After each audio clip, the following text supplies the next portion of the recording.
Basically आज जो हम डिस्कस करने जा रहे हैं EFA करने जा रहे हैं, एक्सप्लोरेटरी फैक्टर एनालिसिस।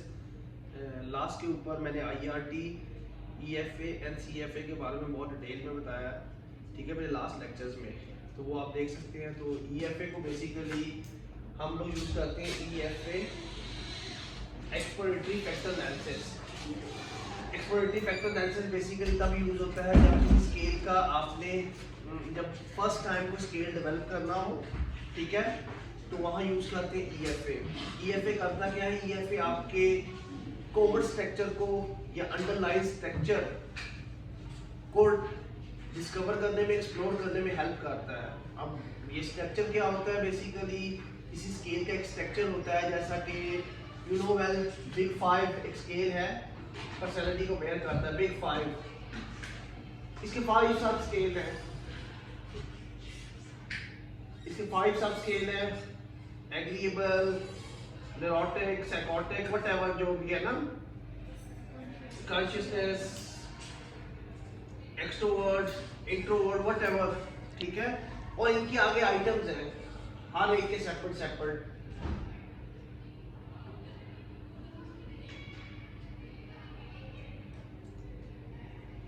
अब EFA ये करता है, बेसिकली ये स्ट्रक्चर देता है जो आपके सामने है। बेसिकली हमारे पास ये वेरिएबल्स होते हैं, आइटम्स होते हैं, इन आइटम्स को हम लेटेंट कहते हैं।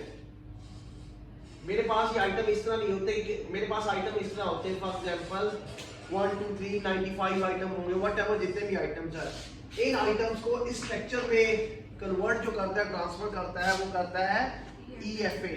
अगर EFA रन नहीं करेंगे तो स्केल का स्ट्रक्चर स्टैब्लिश वो नहीं होगा। स्केल का जब स्ट्रक्चर स्टैब्लिश होता है तो एक वैलिडिटी स्टैब्लिश होती है, जिसे कहते हैं कंस्ट्रक्ट वैलिडिटी। दूसरे वर्ड में इसका फैक्टोरियल वैलिडिटी भी कहते हैं। इसकी दो टाइप्स हैं, फर्दर कन्वर्जेंट एंड डाइवर्जेंट, वो यहाँ लिंक नहीं होती। EFA सिर्फ कंस्ट्रक्ट वैलिडिटी को स्टैब्लिश करने के लिए यूज होता है। ये एक एविडेंस है, ठीक है, कि आपका स्केल एक्यूरेटली मेजर कर रहा है किसी चीज को ना, वैलिड है। तो आ जाइए स्ट्रक्चर के लिए। हमारे पास ये आइटम तो इस तरह है स्ट्रक्चर के अंदर। इस स्ट्रक्चर के अंदर इसको ये कहलाते हैं आइटम लेटेंट। लेटेंट मीन से छुपे हुए आइटम्स है ना, कॉन्सेप्ट है इनके अंदर, ट्रेड्स हैं लोगों के, ये आइटम ट्रेड्स के ऊपर बने हुए, डेफिनेटली थ्योरी की बेस के ऊपर बने हुए हैं। इन आइटम को इस स्ट्रक्चर में इसी तरह प्लेस करना है, ये मैनुअली नहीं कर सकते। इनको इस स्ट्रक्चर में प्लेस करने के लिए बेसिकली हमें करना पड़ता है EFA। EFA basically covert structure को बेसिकली एक्सप्लोर करता है। ये कोवर्ट स्ट्रक्चर है बिग 5 ओवरऑल स्केल, इसके सब स्केल 5 हैं, उनके आइटम डिफरेंट है ना। देखिए हमारे पास आइटम तो है, सब स्केल नहीं है और ना ही ओवरऑल है ना। इस चीज का स्केल को बनाने के लिए हमें करना पड़ेगा EFA रन। इस स्ट्रक्चर को, ये अंडरलाइन स्ट्रक्चर है, इसको देखने के लिए चले आए EFA रन करते हैं। मेरे पास एक स्केल है, फॉर एग्जांपल मैं कहता हूँ वर्टाइगो का स्केल है, 25 आइटम्स है इसमें। इसके ऊपर रन करके देखते हैं EFA, ठीक है। EFA के लिए सबसे पहला ऑप्शन है एनालाइज में जाएं। एनालाइज में डिमेंशन डिटेक्शन, डिमेंशन डिटेक्शन में फैक्टर, क्लियर, फैक्टर के ऊपर क्लिक करें और यहाँ वो वेरिएबल प्लेस करें जो आइटम्स है अपने किसी स्केल के आइटम्स हो। फॉर एग्जांपल मैं कहता हूँ ये आइटम्स है वर्टाइगो स्केल के,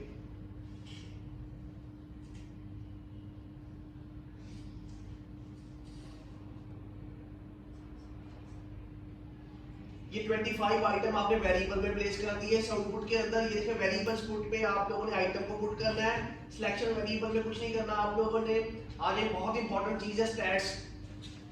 इसके अंदर एक आप ये कह सकते हैं कि पूरी दुनिया समाई हुई है EFA के अंदर। एक लॉजिक बेस ये EFA होता है, ठीक है। आप लोगों को अगर याद हो तो आपने साइकोलॉजिकल टेस्टिंग पढ़ी हो, तो पहला कॉन्सेप्ट होता है स्केल डेवलपमेंट का कंसेप्चुअलाइजेशन, सेकंड होता है basically construction, third pilot study, fourth जो होता है बेसिकली रिवीजन आ जाती है, फिफ्थ के ऊपर बेसिकली फोर्थ के ऊपर मेन स्टडी, फिफ्थ के ऊपर रिवीजन आ जाती है ना। पूरी दुनिया है इसके अंदर। तो कंसेप्चुअलाइजेशन में यही बताया जाता है ये आइटम जो है थ्योरी की बेस के ऊपर बनते हैं, ठीक है, या वैसे भी बना सकते हैं आप विदाउट थ्योरी, लॉजिकल बेस भी बना सकते हैं, रैशनल बेस भी बना सकते हैं, ठीक है। तो आपने ये आइटम इसकी बेस के ऊपर बनाए हैं, ये आइटम बेसिकली थ्योरी बेस है अभी, ठीक है।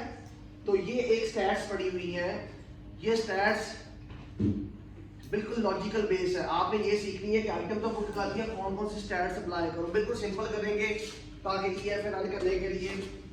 सबसे पहले डिस्क्रिप्टिव में डिस्क्रिप्टिव में हमें चाहिए, देखिए सॉल्यूशन के ऊपर इनिशियल सॉल्यूशन है ये univariate, definitely univariate descriptive stats चाहिए आपको ना। और ये पहले option coefficient, significant level, determinant and chemo के एंड बर्लेट, ये बेसिकली टेस्ट ऑफ एडुकेसी है, सैंपल की एडुकेसी के बारे में है। ये वाला पूरा पोर्शन अगर आप इसको क्लिक कर देंगे तो आपको सैंपल के बारे में इंफॉर्मेशन देगा। मैंने आपको सैंपल के रूल बताए हुए हैं कि सैंपल में कितना सैंपल होना चाहिए, कितना नहीं होना चाहिए, ये बताएगा कि आपका सैंपल सफिशिएंट है कि नहीं है। इनको क्लिक करना है। और ये स्टैट्स के लिए ये वाला ऑप्शन, बाकी एंटी इमेज ये ना दें, ठीक है, ओके, सिंपल करेंगे।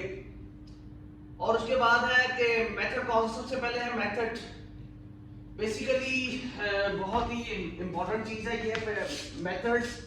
इस मेथड के अंदर याद रखिएगा, अगर आपने स्केल बनाया हुआ थ्योरी बेस, जब भी कोई स्केल बनेगा, बेशक अपनी थ्योरी हो, बेशक किसी की थ्योरी को आप रेप्लिकेट कर रहे हो, ठीक है, या दो थ्योरी का मिक्सचर बना के आपने आइटम्स को बनाया, व्हाटएवर, कोई भी सिचुएशन हो थ्योरी की बेस के ऊपर, ठीक है। तो आपने कौन सा एनालिसिस यूज करना है, प्रिंसिपल कंपोनेंट एनालिसिस। ये पूरी दुनिया है, बाद में छेड़ेंगे इसको, ठीक है। तो आपने कौन सा यूज करना है, प्रिंसिपल कंपोनेंट। ये कब यूज होता है, जब थ्योरी की बेस के ऊपर हम बात करते हैं।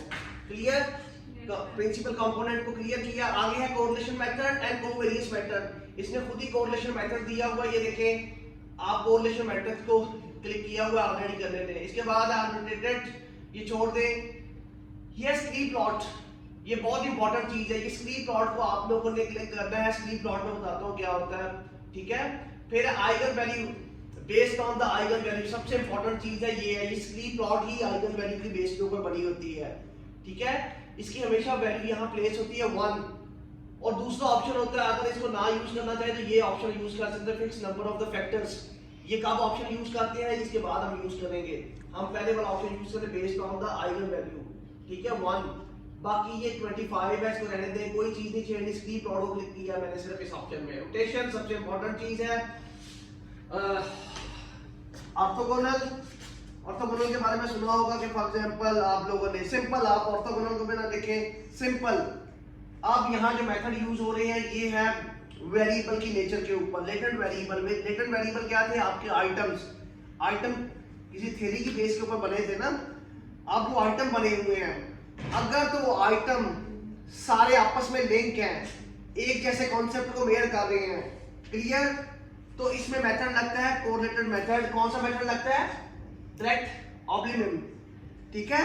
अगर एक ही डोमेन के अंदर, एक ही स्केल के अंदर कॉन्सेप्ट जो हो सिमिलर हो, कोरिलेटेड हो, तो कौन सा मेथड यूज करते हैं, डायरेक्ट ऑब्लिवियन। अगर विद इन द स्केल जो लेटेंट वेरिएबल्स हैं, ये कॉन्सेप्ट है, उनके अंदर भी फर्दर कॉन्सेप्ट है और वो डिफर करते हैं, ठीक है, वेरिएशन है उनमें, अनकोरिलेटेड कॉन्सेप्ट है, तो फिर कौन सा मेथड यूज करेंगे, वेरीमैक्स, जिसे ऑर्थोगोनल भी कहते हैं, ठीक है।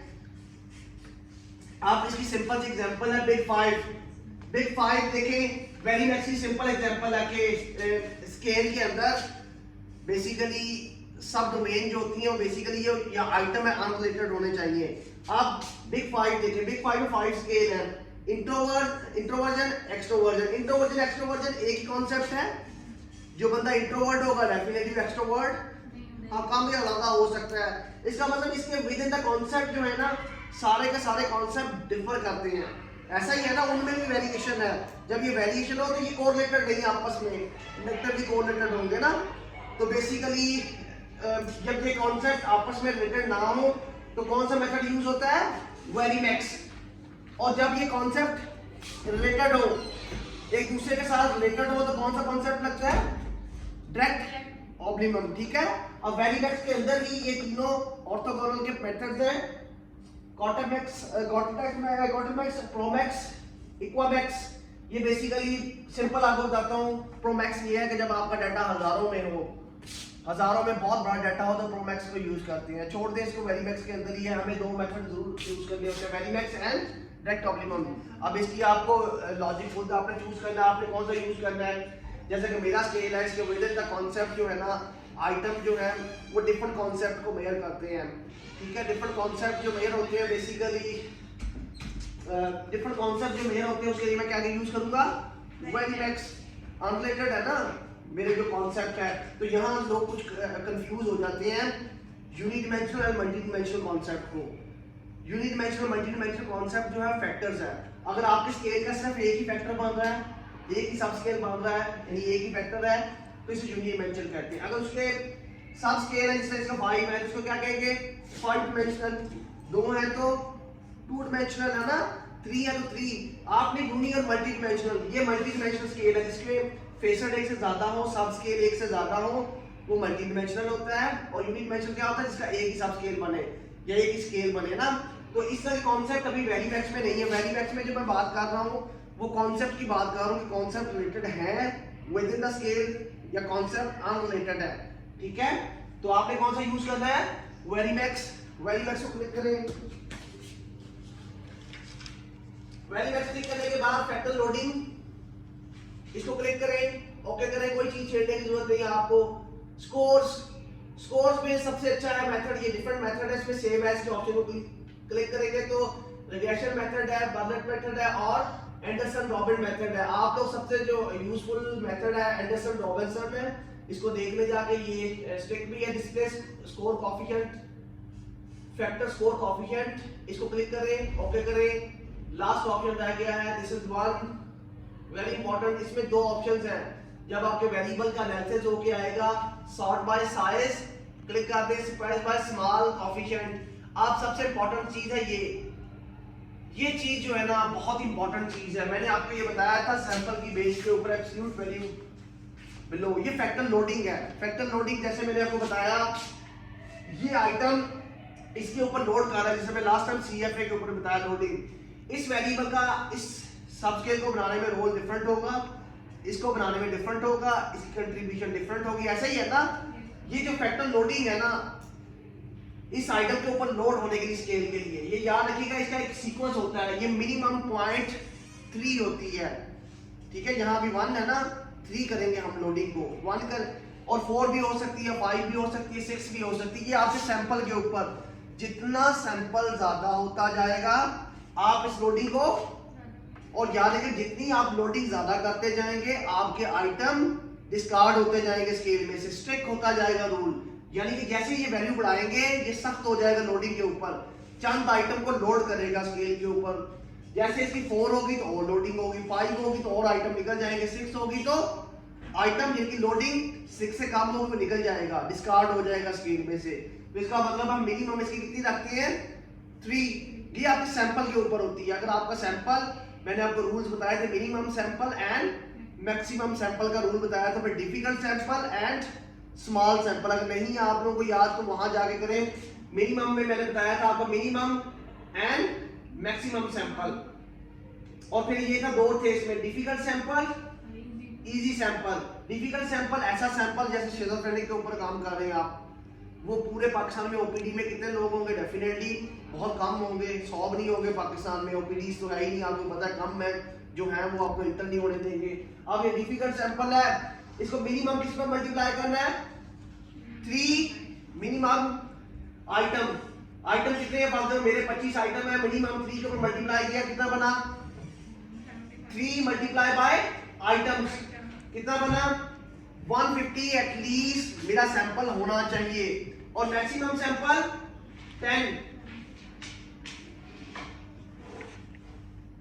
10 से ज्यादा जितना मर्जी जाते रहे, 25 20, जितना सैंपल ज्यादा होगा उतना एरर कम होगा, जितना एरर कम होगा उतनी रिलायबिलिटी अच्छी होगी, वैलिडिटी अच्छी होगी। ऐसे ही है ना, तो दोनों डायरेक्टली प्रोपोर्शन होते हैं इसके साथ। तो ये था डिफिकल्ट सैंपल के लिए मगर इसके लिए भी साइंस कहती है, वो लिमिटेशन देखती है सैंपल मैक्सिमम होना चाहिए।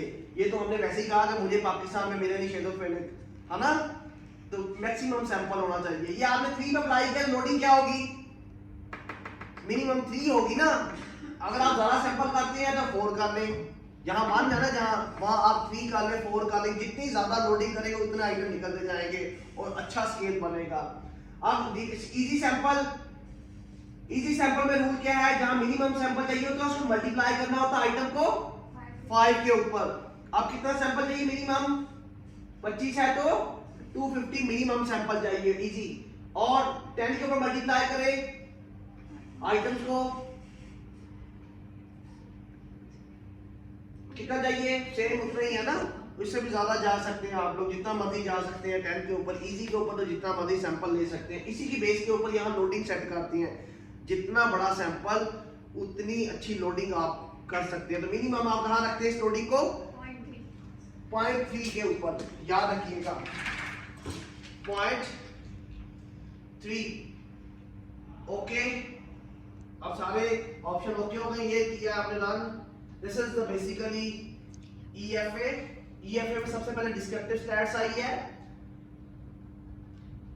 डिस्क्रिप्टिव स्टैट्स में हर आइटम की वैल्यू दी हुई है, उसने हर आइटम का मीन दिया हुआ है एंड स्टैंडर्ड डेविएशन दी हुई। मैंने कहा था स्टैंडर्ड डेविएशन हमेशा आपकी 0 के करीब होनी चाहिए।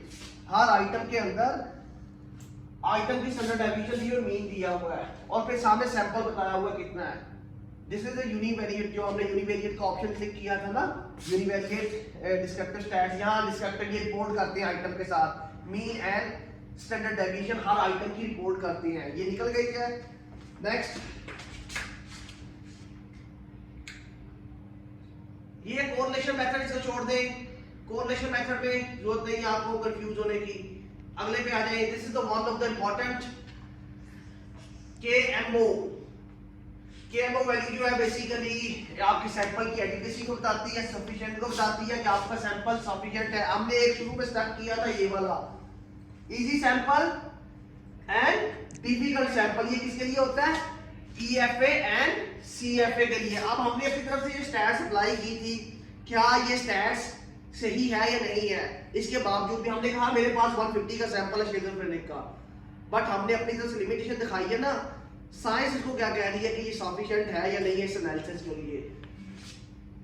केसर मेयर ऑल्कन जो mayor of the sampling adequacy है, बेसिकली ये केमो के ही है। बेसिकली इसकी वैल्यू है 0.59, ये वैल्यू है इसकी, और इसका सिग्निफिकेंट लेवल ये पड़ा हुआ है, ठीक है।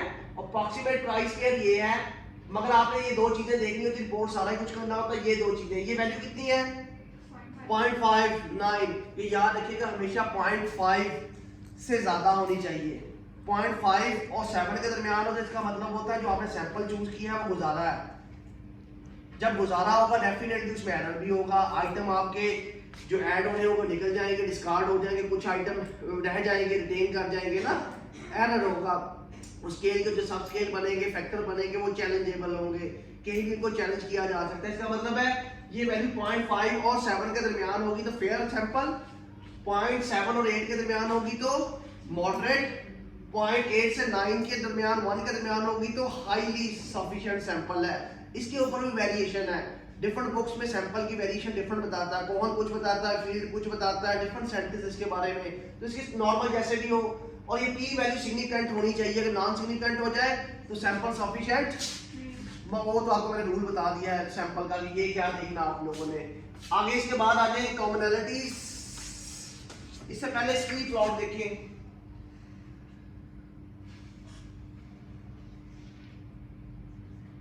स्क्रीन प्लॉट, स्क्रीन प्लॉट बहुत इंपॉर्टेंट चीज है। ये आपको अभी मैं एक बात बता रहा था कि फैक्टर्स जिसके लिए हमने EFA रन किया, EFA एक्सप्लोरेटरी फैक्टर एनालिसिस, ये क्या करता है, फैक्टर को एक्सप्लोर करता है ना, ऐसे ही था ना, डिस्कवर करता है इसको, फैक्टर्स को, 1 फैक्टर, 2 फैक्टर, 3 फैक्टर, 4 फैक्टर, जितने फैक्टर होते हैं। ये कौन बताता है कि आपके स्केल में कितने फैक्टर बन रहे हैं। इसके लिए कटेल है, एक साइंटिस्ट था, आपको पता है EFA का मैथमेटिक्स ने डिस्कवर किया था, इसने एक स्क्रीन प्लॉट दी थी।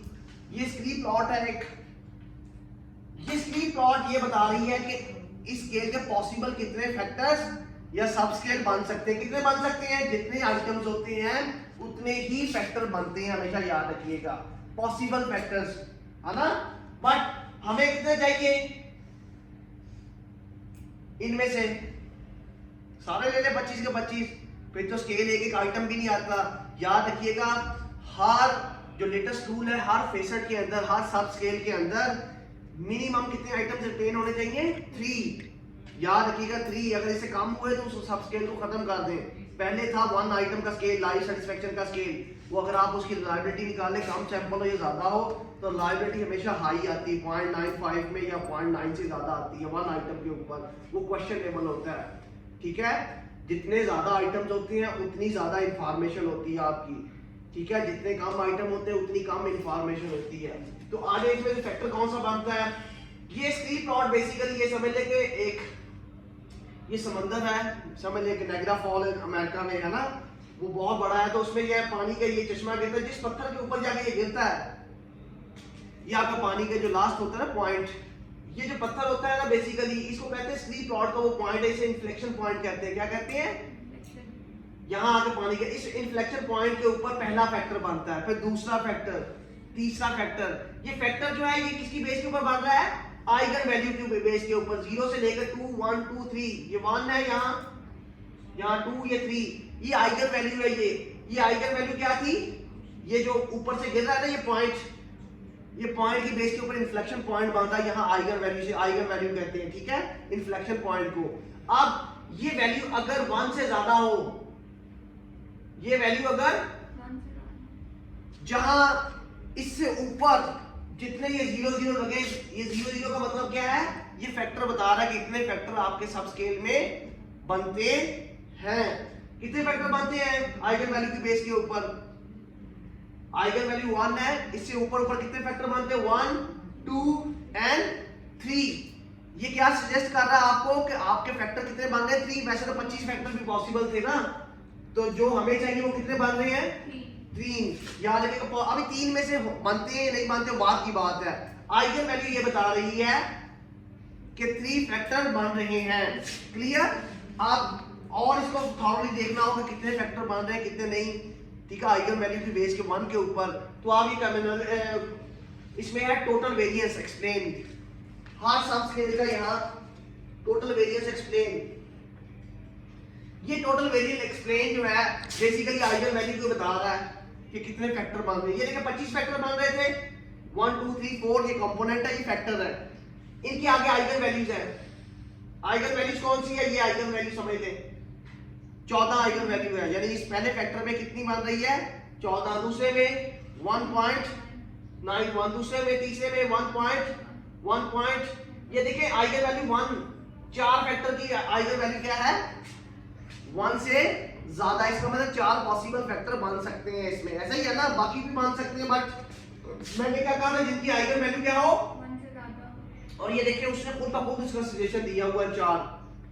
अब 4 पॉसिबल बन सकते हैं, मगर अभी भी हमने ऐसा नहीं है कि जो ये सजेस्ट करे वही होगा, ठीक है। सामने इसके बाद है आइगन वैल्यू, फिर वेरिएंस है, कम्युलेटिव वेरिएंस है, हर स्केल के अंदर हर कंपोनेंट में वेरिएंस है, यानी चेंज कितना आ रहा है, ये 50 है, 59 है, 66 है। ये वेरिएंस जितना ज्यादा होगा उतना अच्छा आपका सब स्केल बनेगा, ये वेरिएंस ज्यादा होना चाहिए हमेशा, याद रखिएगा। ये वेरिएंस जो है ना परसेंटेज में हमेशा ज्यादा होना चाहिए, कुछ लोग कहते हैं 50%, कुछ 40 में बिलीव नहीं करता, ये ज्यादा होना चाहिए, असल में बन ही एक रहा। ये देखिए 59% इसमें वेरिएंस, बाकियों में 7%, 4% एंड 4%, बाकी वो परसेंटेज है, एक ही चीज है, कोई मसला नहीं है। क्लियर, 4 का सजेस्ट करता है, स्क्रीन प्लॉट हमेशा इसलिए यूज की जाती है कि वो हमें सजेस्ट करती है कि कितने फैक्टर्स बनेंगे। अब आपको समझ लगे कितने फैक्टर बनेंगे स्क्रीन प्लॉट के अंदर। क्लियर, 4 फैक्टर सजेशन है, बट अब बनते हैं या नहीं बनते इसको हम देखते हैं फर्दर। अगला कंपोनेंट आ जाए पैटर्न। अब देखते हैं 4 फैक्टर तो है, कंपोनेंट मैट्रिक्स में आ जाए।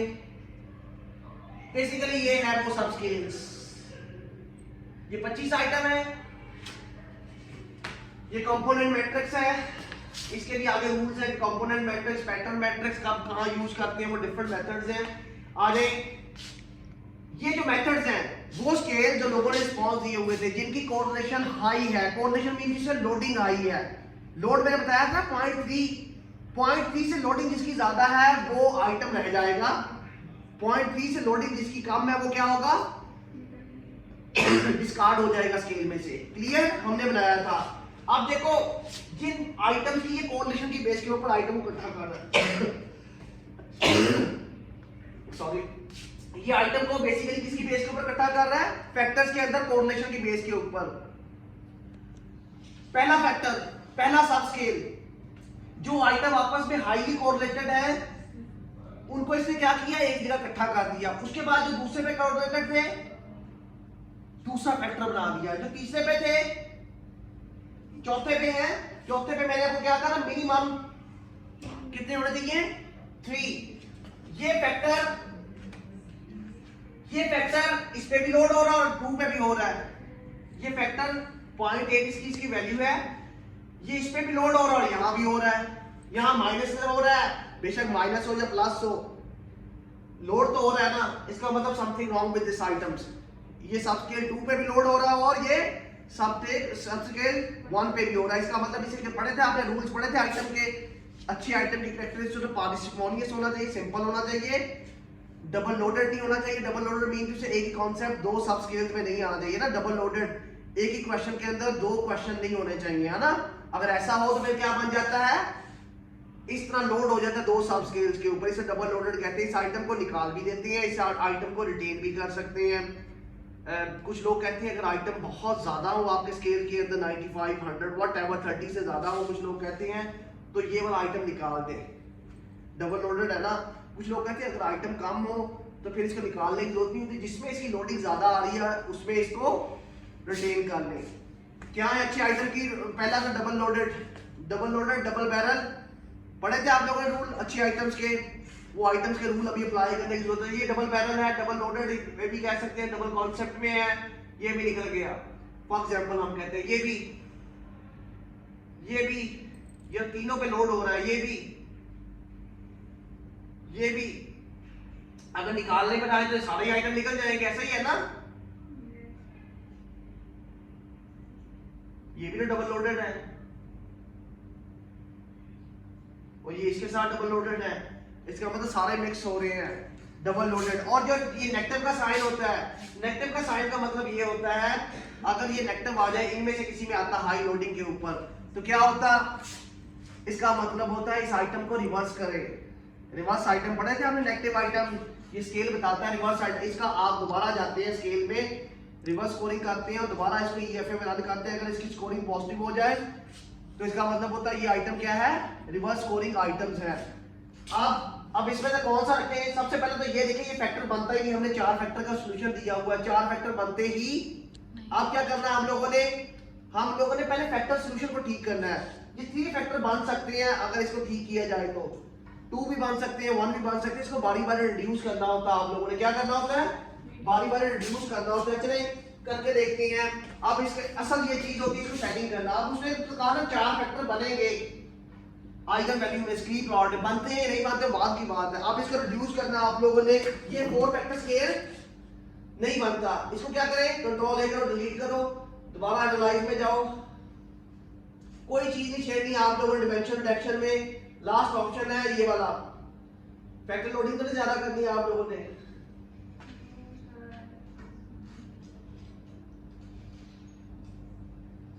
यहां था एक इसमें आ जाए फैक्टर एक्सट्रैक्शन में, आ जाए एक्सट्रैक्शन में। एक्सट्रैक्शन के अंदर ये लोडिंग थी आइगन वैल्यू की बेस के ऊपर, वो बना रहा था 4 फैक्टर, ऐसा ही था ना, ये based on the eigen value 4 factor बना रहा था। अभी आइगन वैल्यू हमने बताया था कि 4 फैक्टर नहीं बन रहे पॉसिबल, हमने देखा है ना हर आइटम में, हर सब स्केल में कितने आइटम्स होने चाहिए, 3 आइटम्स। ये नीचे ऑप्शन है फिक्स नंबर ऑफ फैक्टर। जब आइगन वैल्यू आपका सॉल्यूशन सही तरह से ढूंढ ना पाए तो फिर हम हाथों से निकालते हैं सॉल्यूशन मैनुअली। इसको क्लिक किया, अब 4 फैक्टर नहीं बन रहे थे, तो आप कितने फैक्टर बन रहे थे, 3 कर दें, यहाँ 3 से देखते हैं। ओके, बाकी कोई चीज नहीं छेड़नी, बाकी सारी चीजें क्लिक है। अब आ जाए कंपोनेंट मैट्रिक्स, कंपोनेंट मैट्रिक्स, ये कंपोनेंट मैट्रिक्स है, 3 फैक्टर सॉल्यूशन आ गया। इसमें भी देखें लोडिंग मिनिमम कितनी है, 3। इस आइटम के ऊपर जिसमें लोडिंग 3 होगी वो उस आइटम में लोड हो जाएगा। ये इधर भी हो रहा है, इधर भी हो रहा है, डबल बैरल, ऐसा ही है ना। तो ये भी निकल जाएगा, ये भी निकल जाएगा, ऐसा ही है ना डबल बैरल। और नेगेटिव वैल्यूज है इनकी, ये बन सकता है 3 फैक्टर, मगर नेगेटिव वैल्यू रिवर्स है, इसको भी सेट करें। 3 फैक्टर बनता है, जब ये दोनों आइटम रह जाएंगे तो यहाँ कितना रह गया, 1, तो ये 2 फैक्टर सॉल्यूशन बनता है 9। अब कितने का बनेगा, एटलीस्ट यहाँ 3 पे जहां खत्म होता है ना ये वाला 3, इसके नीचे से ये आइटम नीचे आने चाहिए इसके, ठीक है। अभी नीचे नहीं आ रहे, इसका मतलब है ये 2 फैक्टर भी, यानी 1 फैक्टर भी नहीं है, 2 फैक्टर के ऊपर करके देखते हैं। अभी 2 फैक्टर के ऊपर आके देखते हैं, कंट्रोल ए डिलीट, सिंपल एक्सट्रैक्शन पे जाएं।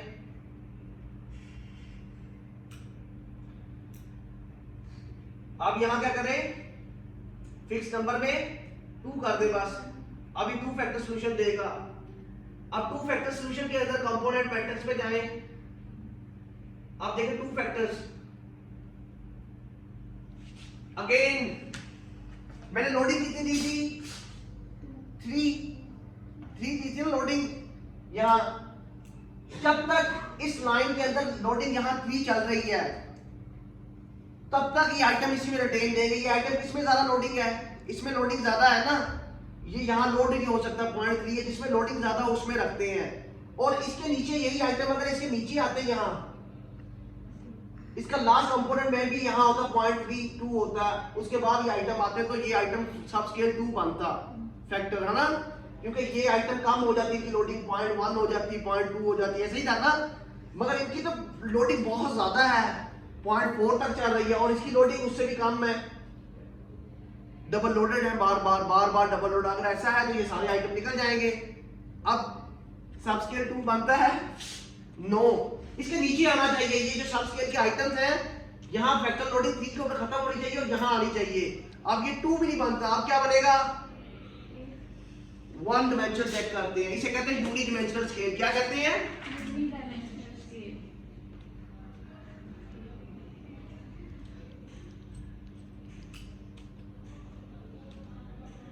एक्सट्रैक्शन में जाएं, यहां क्या करें, 1 डिमेंशनल स्केल है ना,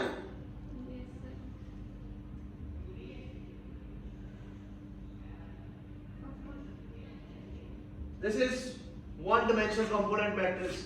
ये सारे ही एक सब स्केल का, मगर देखिए एक सीक्वेंस के साथ आ रहे हैं ना, 1 डिमेंशनल स्केल बना है ये 1 डिमेंशनल। अगर 2 सब स्केल बनते तो क्या बनता, 2 फैक्टर, उसे मल्टी डिमेंशनल कहते हैं। ये यूनिडायमेंशनल स्केल है, मल्टी डिमेंशनल है, यूनी है ना। मल्टी डिमेंशनल कब होता है, जब सारे के सारे कंपोनेंट होते।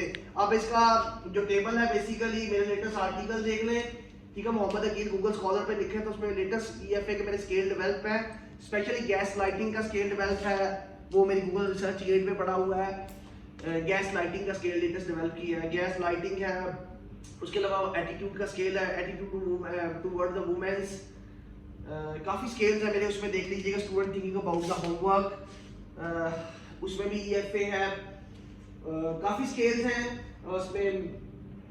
तो उनमें से जाके देखिए, कोई भी मेरी रिसर्च गेट के ऊपर जितने भी स्केल्स डेवलप हैं, उनमें से कोई एक स्केल आर्टिकल लोड कर ले, उसमें स्केल्स के ये बने हुए हैं, तो आप यूज कर सकते हैं आइटम्स को। तो दिस इज द बेसिकली ईएफए, जिसमें हमने देखा कि सब स्केल कैसे ढूंढते हैं। देखा आप लोगों ने, सब स्केल आइटम से हम फैक्टर्स की तरफ आए, फैक्टर से सब स्केल की तरफ आए, unit dimensional, multi dimensional, whatever जो भी था, दिस इज बेसिकली ईएफए, ठीक है, एक्सप्लोरेटरी फैक्टर एनालिसिस। तो सीएफए मैंने करवा दिया है। दोबारा जब ये फैक्टर बन जाते हैं, इसी के ऊपर दोबारा सीएफए होता है, इसी स्ट्रक्चर को देखते हुए आप सीएफए रन करते हैं। क्लियर, ओके बेटा।